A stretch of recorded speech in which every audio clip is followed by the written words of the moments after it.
about December 18, 1950. On Saturday morning, December 16, 1950, the Sachem took the Big Dipper dredge Omadhan in tow at Dunkirk, New York. The Omadhan was to be moved to Buffalo, New York for the winter. It was a 37-mile trip. The Sachem and the Omadhan arrived at Buffalo early afternoon, December 16, 1950. The trip was followed by routine weekend revelry in Buffalo.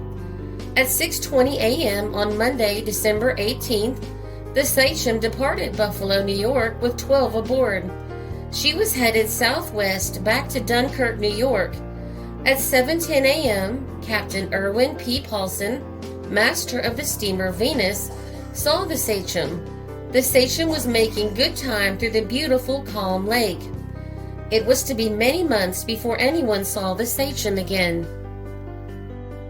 The Tug Sachem was a diesel-powered towing tug of 85 gross tons. It was owned and operated by Dunbar & Sullivan Dredging Company in Buffalo, New York. She was built in 1907 and converted to diesel from steam in the early part of 1950. She was last inspected as a steam tug on September 2, 1949. After being converted, she commenced operation as an uninspected motor vessel the latter part of September 1950 in the Detroit River area. The weather for that time of the year was not unseasonably cold, but it was several degrees below freezing. There were intermittent snow flurries, and though the wind was not unduly strong, a vessel of 72 feet in length could be adversely affected. The master of the SS Venus stated in his testimony that there was no appreciable sea that day.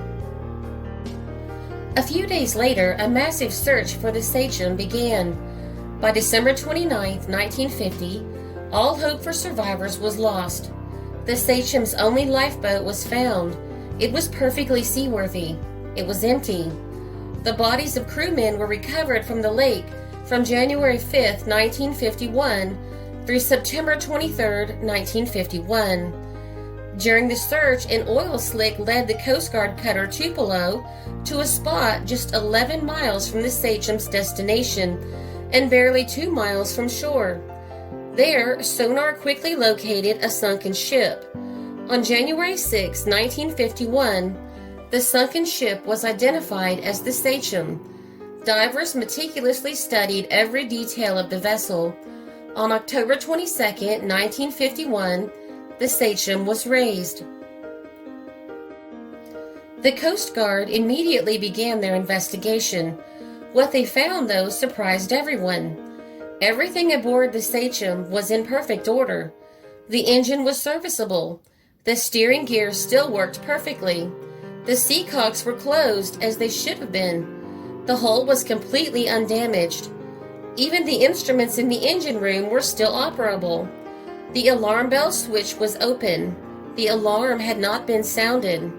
She was, according to the experts, a seaworthy sunken ship. The engine controls in both the pilot house and the engine room were in the stop position, and the rudder and steering gear were in the full right position. The entire ship yielded but one clue to what sank her. All the windows in the pilot house were broken out. The pilot house log was recovered in the original salvage attempt, and copies of the entries are included in the official Coast Guard investigation report. They, in themselves, do not give any hint as to the cause of the sinking. They do mention on different dates delays because of minor mechanical failures, but from October 11, 1950 to December 13, 1950, the date of the final entry, there is nothing of any consequence in the log. Personal diaries and records of von Frankenstein and Reynolds, recovered in June, were examined by the Coast Guard Board, and there was nothing of any significance in these. Inspection of all accessible parts of the hull, forward and aft, after being alternately raised in slings by the derrick scow that affected the salvage job, disclosed no fractures or openings of any kind in the hull, but rather indicated the plating and riveting to be in seaworthy condition. Once the inspection was completed, the Sachem was put afloat in Dunkirk Harbor and did not take on any water. The owners then had the Sachem towed to Detroit, Michigan, where it was put into dry dock, and all areas of the hull that couldn't be seen by lifting were able to be inspected by the Coast Guard. No issues were found. The exact cause of the sinking can never be definitely stated, but it is reasonable to assume it was due to one of the following reasons. The temperature on December 18, 1950 was below freezing. It is possible that the spray and sea were sufficient to build up a coating of ice on the cabin and pilot house so as to adversely affect the metacentric height and cause the vessel to become unstable. In this condition, if the rolling momentum reached the critical range and synchronized with a heavy swell, the vessel could have capsized. Another and possibly more realistic theory is that the Sachem would be steering approximately southwest on its course to Dunkirk, New York. The wind was north-northwest, which put it right abeam or slightly abaft abeam on the starboard side.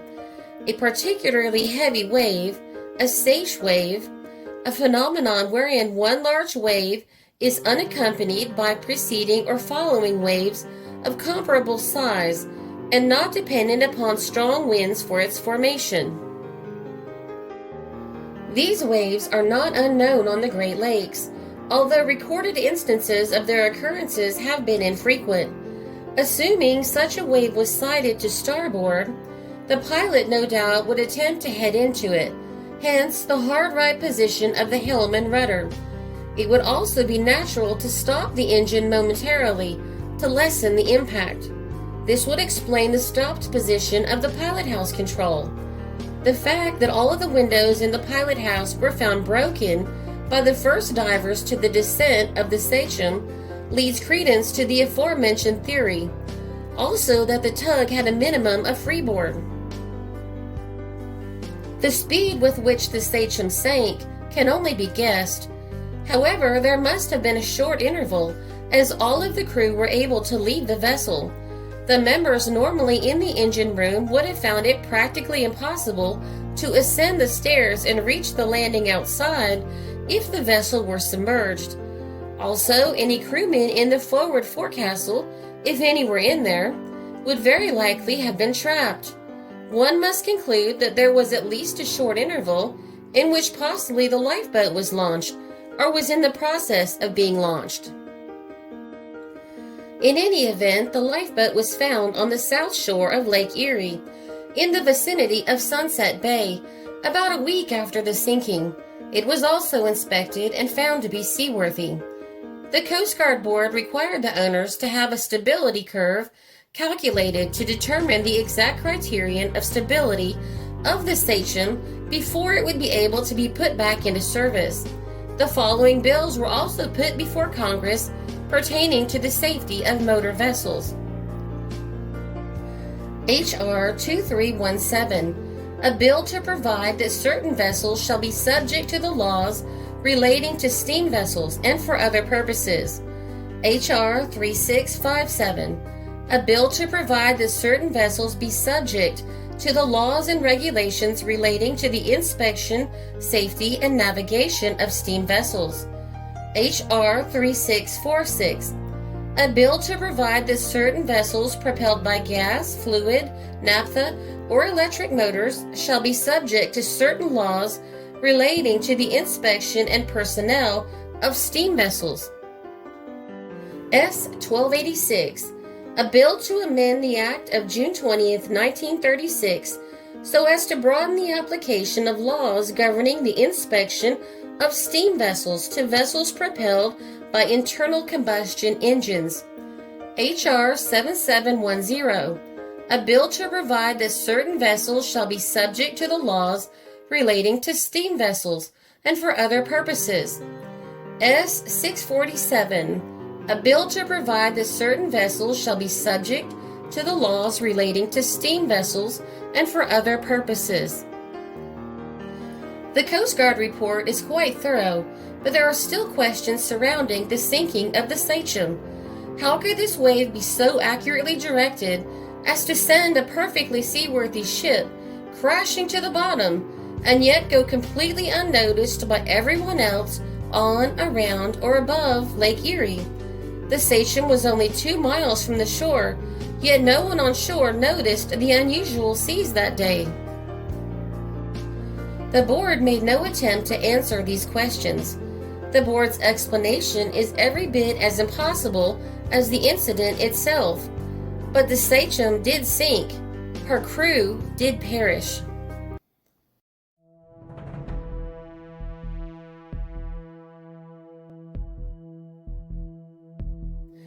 The article was compiled from several sources. The Evening Star, December 24th, 1950. Ottawa County News, January 12th, 1951. Ottawa County News, December 29th, 1950. And the Tug Sachem report by the Coast Guard.